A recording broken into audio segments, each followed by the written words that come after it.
Wow, it has been an interesting few days. Welcome back to the Roma Press podcast. We hope you are all doing well. Before we get into Juve match, the market, the conspiracy theories about medicals that may or may not have been passed, depending on who you talk to. So much to get to. This is going to be like who's that guy? He's got the real heavy voice, the conspiracy theorist. I always forget his name. He's got that very weird voice. Alex Um, Jones? yes. It's such a nondescript name. I don't know how I forget that. That will probably come out later. Before going into everything, thank you to all of our newest patrons and, of course, all of our older patrons as well. Robert Borzellino, Adned, Tom Di Giovanni, and then Ervinovic. Thank you all for your support. We greatly appreciate it. And they are getting a taste now of the madness of the group chat. You can imagine what the discourse was, the level of level headedness when the formation came out and it was shown that Pisilli was going to start. You can imagine that the discourse was very balanced and fair. And if you would like to join that fair and balanced discussion, patreon.com/RomaPress, at RomaPress, like, subscribe. Before getting into everything, also, we apologize for the very boomer mishap that we had, that we were supposed to live stream during the transfer market deadline. I wish we had something to blame it on, but I think we're just boomers with very little understanding of the technical side of this. I don't know what exactly went wrong, but I'm sure we will figure it out. Maybe we will do a live stream during the week, because there's a lot of things that I need to get into. My mobile is the weight. I can barely hold the thing because there's so much information that I haven't published, reluctant to publish. Although, as our patrons can attest, the exact thing that Filippo Bianfora published today about Danso was what I told them, what I told to them on Friday evening. But for my own reasons, I was fairly hesitant to publish some of the info, but we can get into that shortly. Again, thank you all to all of our wonderful patrons, and thank you to all of you for supporting us. We greatly appreciate it. It truly does mean a lot. I mean, to see there were so many people pissed off, Andy, that we couldn't get the live stream to work, that in and of itself was a testament to the support that we have. So thank you to everyone. Let's just start with Juve 0, Roma 0. Now, even though we are still searching for the first win of the season for Roma, even though we are still searching for the second goal of the season through 3 games of Roma, I am going to take the maybe somewhat diluted, maybe this is like one of those things that they do, the lobotomized version of it, where people question maybe part of the brain was removed from myself. 2 clean sheets to 3 matches. Come on, I listen. Even in Sardinia, when it is 1 million Celsius out, that's not easy. Particularly, it didn't even occur to me. It was not so long after Ferragosto, which, particularly on that island, I can't even imagine some of the, I won't say substances, but also to the disease. I mean, Matt, it reeks of chlamydia there. Are you going to again destroy a region's reputation? Is this again part of your anti-Italian Stop it. It propaganda? is the Italian version of what I assume Miami smells like. I Like understand, John, but pineapple and In your pineapple opinion, and Veneto sucks, Lombardia sucks, Emilia-Romagna sucks, Sardinia sucks. having We said are running. Toscana sucks We are because we running are out of. We are running out of regions, John. no, hey, listen, we have zeroed in on Grosseto, and I am the place we're looking. I am one step away from being Ted Kaczynski, the Unabomber. If you see this place, how remote that we have chosen. Um, whether Are or you still not gonna be able to record from there, or am I I gonna was just have about to to do this say, on my I own? mean, I don't even know if Elon Musk has the technologies to run high speed internet to the planes that we're looking in Grosseto. Uh, but as I maintain, Toscana, the best of the best, in my opinion. Okay, so Roma, they earn a point against Juventus. Now, clearly, Andy, these were two teams where these are not the teams that we saw on the pitch today. The 11 who started for Juve and the 11 who started for Roma are not going to be the 11 that each of the respective managers chooses to field even after the international break. I don't think we will have to wait that long. They had numerous players either out or new arrivals, Roma as well. We saw the arrival this afternoon of Hermoso as a free agent in a deal that, when you consider the news of Danso, eyebrows begin to get raised. We will get into that later. Still a very important operation. But I think that's the first thing I take from this. Beyond the point, good first half, very lackluster second half. Although they came on, they gained some steam very late, I would say. But a point is a point.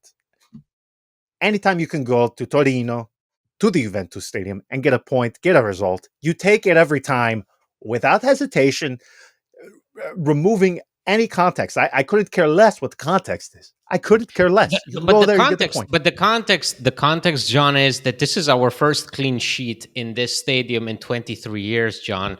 The last time we kept a clean sheet, Batistuta was still playing for Roma. Okay, I so am so glad. Yes. Well, the data team came in today for the first time in months, and they handed me that wow, note really, they about. came in. That's incredible. Yes, yeah. I mean, unbelievable. That in and of itself was astounding. I think starting PC admit it. The first thing that came to your mind was Judson, right? It had to have been. Good shout. Yeah. Gerson, Yeah. 2016, 2017. Gerson, first appearance for Roma under Spalletti, comes on I think it was the day before Christmas Eve, Yes. snowing outside. Everybody's excited because I think it was the first time that Gonzalo Higuain was going to be playing for Juve in such a big match. And of course, Gerson plays 45 minutes, disastrous. Gonzalo Higuain goes to score the only goal. As always, we get kicked in the ass for Christmas by Juve. Pathetic. And Gerson's time at Roma basically is narrowed down to that one match. So I think all the patrons, certainly in our group chat, were torn between being, oh, well, bold move, man. And what the hell are you doing, Daniele? What are you doing? Do you want to get sacked? And guess what? Yeah. In my opinion, that move certified the fact that Daniele De Rossi watched Thiago Motta's first two games with Juve and thought, Yes. okay, he's making radical choices and they're paying off. I think I'm gonna follow in his footsteps. And that's what we got tonight. We got Daniele De Rossi and Thiago Motta clashing, and that's what they did. They nullified each other. Thiago Motta nullified Daniele De Rossi. Daniele De Rossi nullified Thiago Motta. And we get a 0-0 draw where you can't really say who was better, because I think in the final minutes, Roma were really close to getting a win. So Very. this was the Pizzilli choice, is, I think, a very accurate representation of the moment that Roma were in going into this match. Kind of floating around, not really knowing what ideas to implement. And Daniele De Rossi was like, let's take a chance. Let's take a shot. Let's try our luck, because if not now, when? After all, there is an international break after this. We might as well go out with a bang. Yeah, definitely. Now, I have to admit, I did. Hindsight is always 2020. So for those who didn't criticize, you look like a genius. For those who did, you look like an idiot. We all know how the game is played. I never, ever, ever in that position like throwing a player into the fire in that manner. The baptism by fire. I don't like it because of the pressure. If you're going to Toscana to play Empoli or something, sure, go ahead, do it. Against Juve, it seems like a huge risk. It also was very interesting to me because we saw Paulo Dybala on the bench. We saw Salamakers sporting one of the most anti-football numbers in history, but my personal favorite. Starting at left wing with Sule and Dovbik, who I'm sure we will get into it, but that poor guy, I mean, you want to talk about like the word drought. You want to talk about not seeing a single ball come into his atmosphere. Oof. Oof. I'm sure that, just as a very quick aside, that has to be the only thing they work on during the international break. Just feed the freaking guy the ball. Give him the ball. I mean, Yeah, Andy, make him visible. At least make him visible, yes. because he's getting nothing. There's just nothing. He's like a foreign object drifting in space. I mean, the frustration I felt was the exact same when, after months of excitement, after 47-year-old Shaquille O'Neal comes to the Cleveland Cavaliers for one season, and Mike Brown has him up near the top of the key as if he is going to hit a shot from the elbow like he is Tim Duncan. Never trust a bald guy like that. Anyway, that is the frustration I felt. I mean, Pellegrini, Pisilli, Sule, Salamakers, nobody could get him the ball. I mean, it came to the point where I just thought, okay, Svilar, go ahead, thump it forward. Maybe we get a Yeah. lucky bounce or It something. has to be. It I has to be feel such a drastic change from yes. a Girona side that was working to feed him to a Roma side that is slowly understanding what to do with everyone but him. He's still like, you could see that their team today. Even there was some good things, some good patterns, some good passing patterns. There was more dynamic movement in the midfield, especially in the second half with Kone coming in. Uh, and yet, if there is one player who was out of touch with everybody else, out of sync, it was Dovbik, and that must be repaired, mended, addressed as quickly as possible. So where are you coming out on tonight then? Because I come simply from the standpoint of this is not going to be the 11 that Daniele De Rossi prefers in 1 week, in 5 weeks, however long he needs to get everybody to return to his disposal. That will not be the 11, and I don't know who I need to pray to make sure that some of the substitutions that we saw tonight are not the ones that we see coming off the bench in the middle of matches. There is a bit of cognitive dissonance when you when Juve bring on, let's see, Cop Miners 60 million, Douglas Luiz 60 million, McKennie was what 20 million or something like that. Coming off of the bench, it's almost over 100, well over 100 million in transfer related substitutions coming off the bench. It's a bit much, and then on the other side, Nikola Zalewski being the one to enter, it's difficult to accept. Let's talk about that guy. That's incredible that he's still our solution off the bench. There's clearly no intent on part of the club to renew his contract, and he's still our like number one solution for the left wing as the match goes on. That's incredible. It is incredible, especially when you consider too. You would think somebody in a situation that you would think is identical to his, perhaps Bove, for instance. Now, obviously, they play in different roles, different attributes. I am just saying, from a general point of view, where you have two guys who clearly, throughout the entire summer, it was made clear that we would prefer to move in another direction.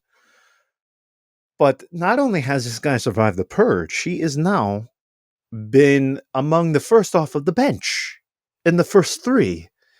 I am terrified because I said in the group chat, they're going to do it. They are going to make me somehow, some way, reach a new level of disdain for a player. No fault to his own. It is simply because the club hasn't been able to, for one reason or another, to move him on.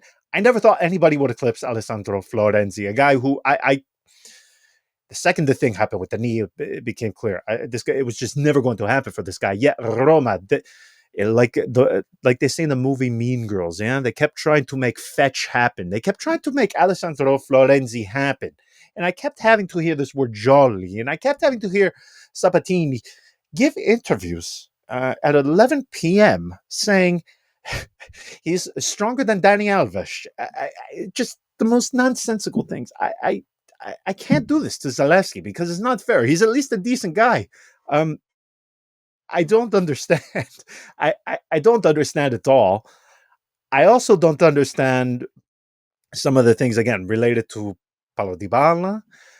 As far as the formation goes, what are we doing here? Are we conceding that Sule can only play on the right? Are we conceding that perhaps we need some other answer behind Dovbyk? Because as happy as I am to leave Torino tonight with a point, man, I watch this midfield and I think to myself, I can't. I cannot. I can't watch Pellegrini do this. I can't watch Cristante do this, or I should say not do this. I mean, man, Andy, there is just a black hole between the fence, what's supposed to be the midfield, and the attack. I mean, the midfield is just an empty void. Now, I will say, Kone, finally a mediano. Now, I have talked out of my ass every single time Roma have bought somebody or acquired somebody, even remotely resembling a mediano. I won't even go to say Gonzalo Villar, who for some reason I still have alerts on my phone popping up from SofaScore every time he does something in the second tier of Spanish football, whether it be Inzonzi, who I thought, oh my gosh, prayers have been answered. I think Kone is at. I think he's at finally. I think the wait is over. Inzonzi was what, summer of 2018, so 6 years, over half a decade. Fine. I think Kone might be the answer, right in the middle. Obviously different than Paredes. When you bring him in, and this has to be perhaps what Daniele De Rossi is thinking. When you put him in there and he gets comfortable, understanding of the mechanisms of the team, the way De Rossi wants him to play and the team overall to play, it will allow guys like Pellegrini to do other things. It will allow Cristante, it will allow Baldanzi to become more free, perhaps have less responsibility in defense.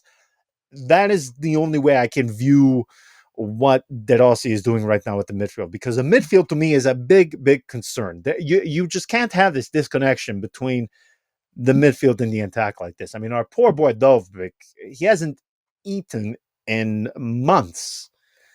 Feed the man. Feed him the ball. I don't care if we have to start hoofing it in like the days of Paulo Fonseca, where we just cross after cross after cross.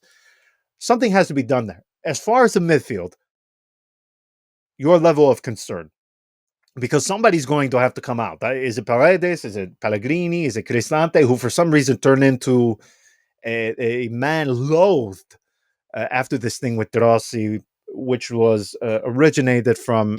Which was, again, it's blown out of proportion. So what are we talking about? I mean, even La Repubblica are scrambling for answers, putting out some weird communication, talking about how someone like De Rossi must set an example. I mean, what the hell are you talking about? De Rossi was accused of fighting with his own player.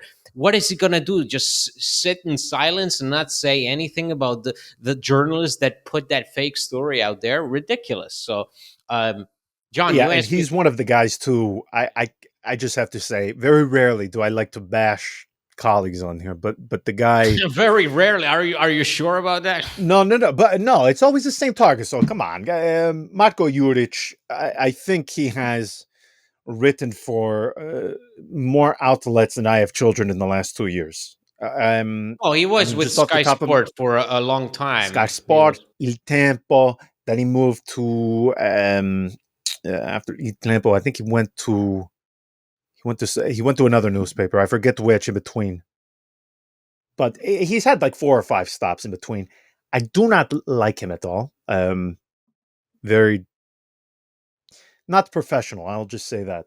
Okay, well, but that's what But that's as you and I said though, that story, and we said it from the beginning, and De Rossi reiterated that the story has it begins with a kernel of truth, but then you just it tweak, just use hyperbole, and it becomes a completely different situation yes, where okay, yeah, we were swearing at each other, we were having a row on the training pitch. That sure. happens every single training session. Every single training session, a manager will yell at the player, and they will use foul language too. Oh my god.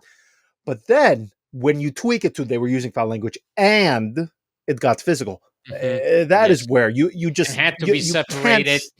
And had to be Yes, separated. And then on the following day, when that rumor gets squashed, you come up with another rumor about Mancini getting it in with De Rossi, and and you get called out not only by De Rossi in the presser, you also get called out by the player in question. So that's but okay, forget about it. That's off the pitch stuff. But when it comes to the midfield, am I concerned? I think we will have to see what this international break brings, because we have to remember we have potentially two more defenders coming in. Now, those two defenders can dictate how Roma set up. We also have Manu Kone, who just came in yesterday, was his first training session. Today, for the briefest of times that he played, he showed really good things. We got yes. Pizzilli all of a sudden starting. So what I'm getting from this, and what De Rossi also said in his presser with regards to Kone's arrival, he said it. I told guys like Paredes, Cristante, and Pellegrini that your place is not secured. I will have to be picking players who are in the better moment, players who are in better form. Your place is not guaranteed anymore. So that's a very important development, because for a long time we were only talking about these three options in the midfield. Now we're seeing Pizzilli get a start. So what does that mean in the long term? We get Kone, who also, what does that mean? Right? So we have a lot of things going on, with potentially Hermoso getting a start perhaps over Mancini, or who knows. But what does that mean for Mancini? What does that mean for the defense? How does it get set up? If Hummels comes in, what do you do? Do you switch somebody? Do you put in Mancini in the midfield? Are those things that Roma want to explore? Uh, I think this is very much so a work in progress. Um, Tonight, I think De Rossi did well in trying to emulate Thiago Motta, and it worked out for him in the sense that at least tonight, what we said in the last episode, we said be bold, dare to fail, but at least dare. If you're gonna fail, try to dare, try to go for it. And tonight, what we can say is that Roma went for it. So things didn't work out really. I mean, we still made some mistakes. We still conceded a lot. We still got, I think, a bit lost in terms of confidence, just to then regain it near the end. But I think there is a lot of things there that can be tweaked around and that can produce good results. So I wouldn't be off put by these three results. Clearly, going into the international break with two draws and one loss is not good enough, especially if you consider the first two games are against Cagliari and Empoli. But I think the material to do better is there, unquestionably. Yeah, I mean there is plenty of reason for optimism. Obviously, to be on the midfield, this this thing with the goals, De Rossi seemed to hint that yes, there was some bad luck. I think Roma have hit the post 4 times in the first two matches, 3 or 4 times. Pellegrini seemingly accounting for half of those. At some point, if this continues for another match or two, I'm going to have significant concerns because it should not be this difficult with an attack that you uh, two new arrivals. Your entire summer, for the most part, was based around these two attacking pieces, and yet you cannot find any way to get the ball into the back of the net. Some of the guys you mentioned, though, some of the late arrivals, we haven't had a chance to discuss them. Hermoso, a deal that when you juxtapose it to the thing with Danso, it makes a lot of sense. What I told our patrons on Friday and what Filippo Bianfora he published today, I was a bit hesitant to make it completely public. But on Friday, we have Danso. He arrives. He's going to be coming to Roma. It's a huge deal. What, 30 million, 30, 35 million, something like that. No, 20, And 25.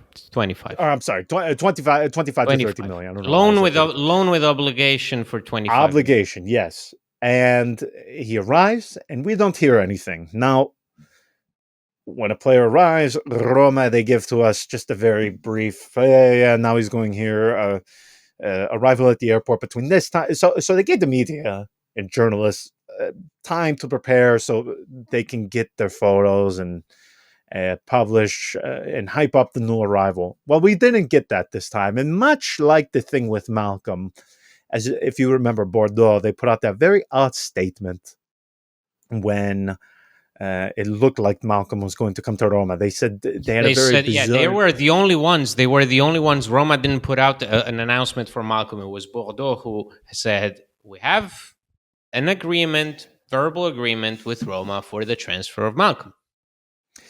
Which never happens. You don't have to be following the sport too long to know that that statement, what immediately red flags should have been raised. This thing with Danso, we didn't hear anything for hours and hours and hours, and it began to become clear something was happening. And it was just about the time where Hermoso looked like he was going to close his deal with Galatasaray. They didn't close. And I said this in the previous episode about the agent of Bellanova, somebody I know pretty well, also the representative of Hermoso. So I'm just putting that out there to be fully transparent. And the timing of all of these things, it is interesting. I don't want to be called into any proceedings. So I'm going to navigate this carefully. The timing of all these two operations next to each other was curious, to say the least. Lens after Roma, there's still no update on the deal. Lens, they put out, again, a very bizarre statement after Roma began leaking that there was a problem with the medical. Now, they put out that there was an irregular heartbeat. Given what we saw happen to Dika, given what we've seen over recent years, this issue becoming, for the better, obviously, more well-known and more widespread, and the awareness obviously being heightened of this irregular heartbeat issue. Had that been the case, you can understand, okay, well, I understand why Roma would not want to complete this deal. But then when you consider, well, this guy, he came for preseason medicals just some weeks ago in Lens. He's obviously prior to matches, the full training staff at his disposal. This didn't pass the smell test, so to speak. And then receiving word from somebody close to the situation, Roma, they had asked to Lens for another 24 hours, which Lens, of course, said no to that because they needed to get a replacement, close for a replacement, and it was the final day of the transfer market. So obviously they were going to say no to this. And Roma used that as a pretext. And also, I must say, John, I also think that from Lens' perspective, anything shows up in those tests, they're screwed, Yes. And I want to be very careful with this. Now, whether or not Roma decided or knowingly used that as a pretext to cancel the deal, I am not saying that. However, when you also add into the factor of the Tammy Abraham situation, where this goes from something that is going to be a permanent deal, where Tammy Abraham is going to Milan, Salamakers is coming to Roma, plus cash. Well, that thing got completely turned upside down in the final hours because Milan, there was a problem from the side of Tammy Abraham. From the contractual point of view, he did not want to lower his wage. So he is going to be earning the exact same figure with Milan as he did at Roma. And that was sort of a non-negotiable. So that really changed things, which when you add the Tammy Abraham deal with Hermoso not closing with Galatasaray, you can understand this thing with Danso, why many are very skeptical of Roma's reasoning or explanation behind it. I am not saying one way or the other as to whether he did or did not have an irregular heartbeat. I am making that abundantly clear. However, I am saying with these other situations next to it, it does make you wonder. And then on top of that, Andy, the thing with Giallo was, I don't even know what to say. You fly the guy here, he undergoes his medicals, and Listen, John, this is, I think a lot of people are, oh, that's terrible behavior of Roma. Listen, pal, this is business, okay? This is business. The highlight of your recent career is warming up the bench for Juve and playing 16 minutes within the last year and a half. That's your career right there, okay? It's a privilege. In his position, it should be even a privilege to be linked to a transfer because nobody wants him. The guy was brought in by Juve out of spite, who wanted to block Inter's chances of getting him. Okay, yes, they got a guy who hadn't played in a year and a half, John, just to spite Inter. Classic Juve move. So Giallo comes in because he's the backup to the backup to the backup to the backup idea of Roma for the defense. He's a guy whom you can get if you're really desperate, for cheap, for dirt cheap. But immediately, as soon as I saw the loan with the option to buy being discussed, and Di Marzio saying it's done, option to buy, I knew, I could smell, I was getting a proper whiff of bullshit. Because if there's something that we learned from Roma, except for the salesmakers deal where he's on a dry loan, Roma do not want to get players on loan. They made it their point. The salesmakers deal was worked that way because Roma needed to get rid of Abraham to open up those wages for Kone to come in. But that's the exception to the rule. Giallo was never going to join Roma. If Roma were, only in case Roma were really desperate and they didn't turn to the free agent market. But Roma went out there right after the Danso deal fell, and they started looking. They started looking at Milan Skriniar. Then they started looking at Loic Bade of Sevilla. They even made a bid for him. Then Sevilla were like, no, it's too late. We're not going to sell him.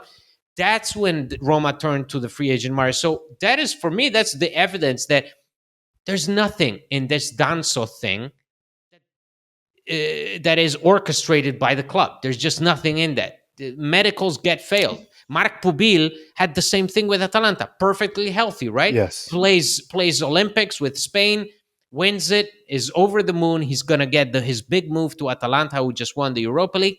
Medical failed. You never hear about it. You don't read about it. There's not much of a scandal. But Marc Pubil goes back to Almeria in silence, not knowing what happened. Okay, that's what happened. Okay, these things happen. So Roma had to react. The fact that they went on this search for a defender, they scrambled, they started to look for these options, is proof that the club were completely unprepared. They were completely trusting Danso to go through and to be the defender that De Rossi and Ghisolfi both wanted. It didn't happen. I'm personally very happy that Roma went for the kind of player that they went, which is Mario Hermoso, guy who was linked with Inter, Napoli, Bologna, just about anybody. Held out long enough to have Galatasaray on him and Roma. I'm very happy. This guy gives you a lot of flexibility, a lot of versatility, gives you a lot of leadership. And then the next thing we have to mention is Chris Smalling potentially having his, well, not potentially, because he's flying out tomorrow. That's he's gone, done. Yes. So he's gone. If you can bring in Mats Hummels, are you telling me, I saw some people complain, but are you telling me we have not upgraded from Diego Llorente, whom I respect very much, and Chris Smalling, whom I also respect very much, but we all know what shape he was in last year, by replacing Diego Llorente, Chris Smalling with Mario Hermoso and Mats Hummels on favorable, relatively low cost deals given their quality and experience, I say, hell yes, we've upgraded.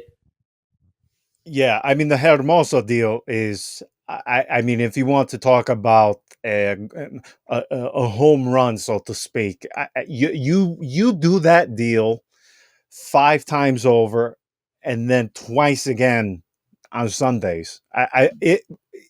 You do it without hesitation.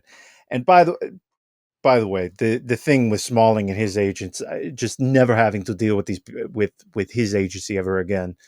I am so thankful. They stink. This guy was fantastic for what? He came to Roma in 2019. He came in 2019, but no, John, come on. I don't. I first. Let's be fair.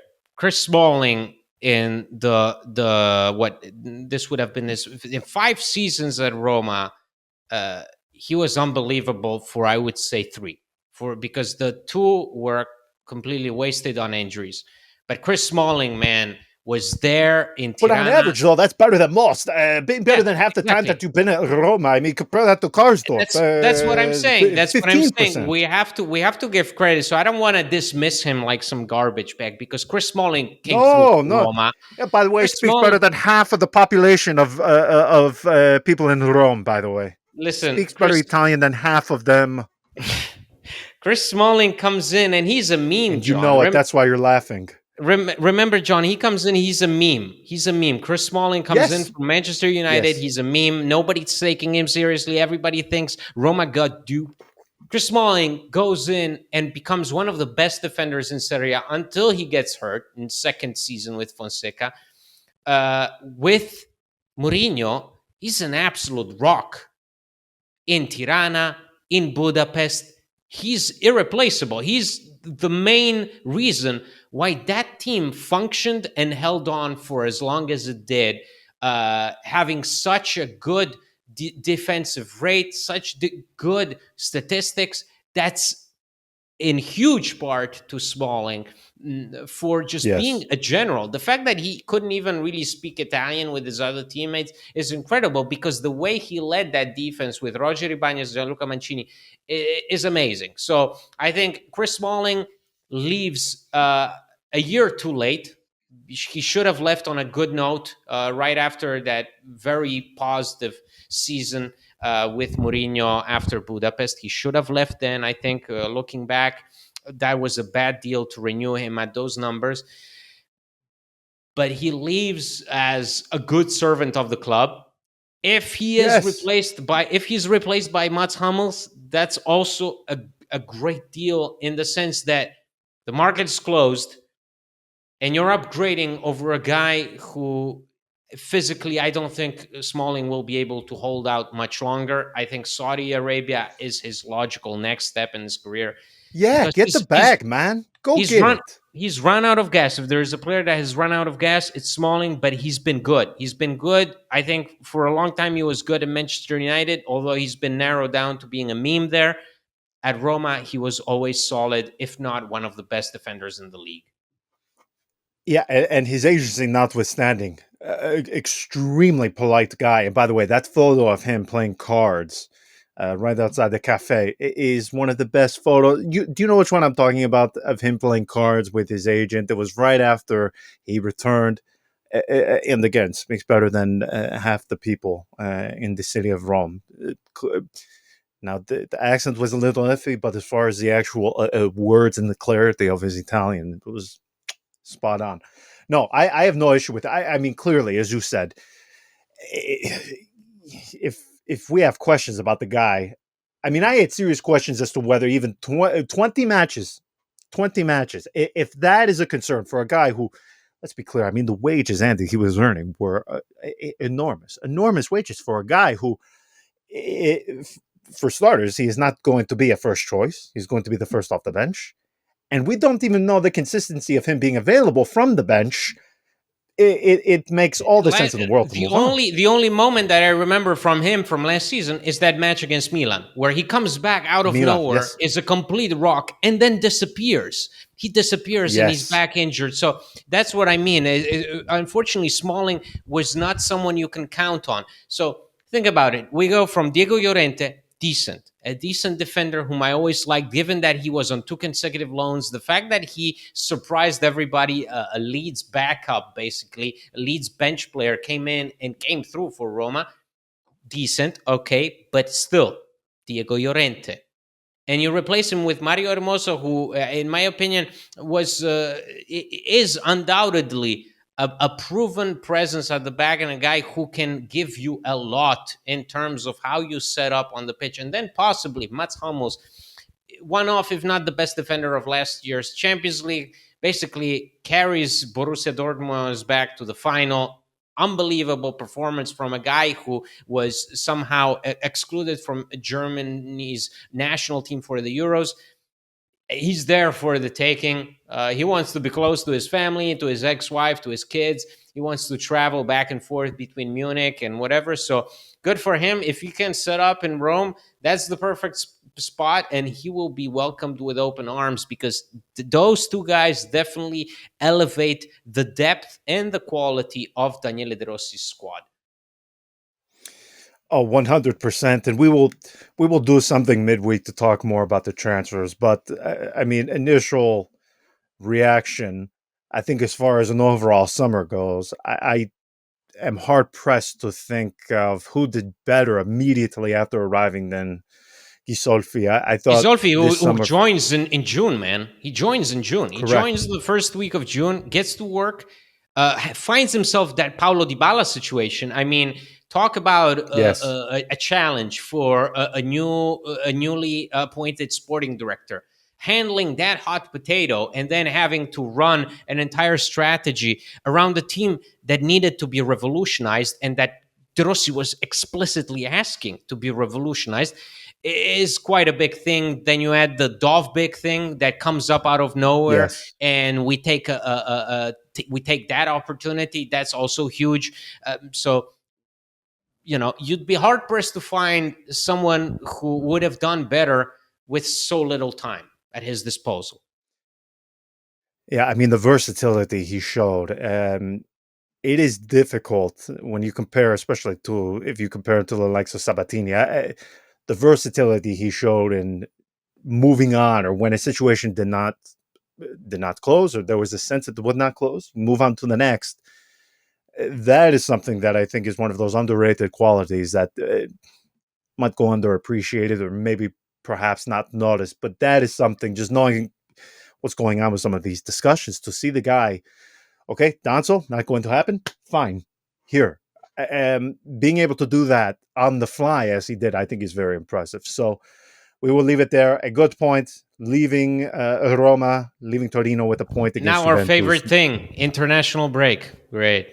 Okay. It is, the timing of this thing sucks. It absolutely sucks. Although I was I glad mean, to the see. market just closed and we stopped playing.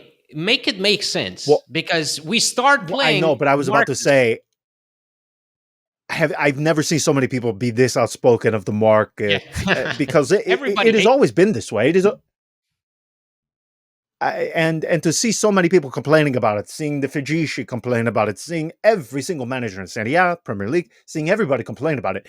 This is one of the few times where I feel, wow, there's actually going to be movement on it, even though it has been this way for forever. The season has always started before the transfer market closes, but I'm finally glad to see that there is some semblance of sanity between all of the leagues, and not just a few outspoken clubs. For the first time, it may actually happen, and it should happen. I don't know any rational human being that even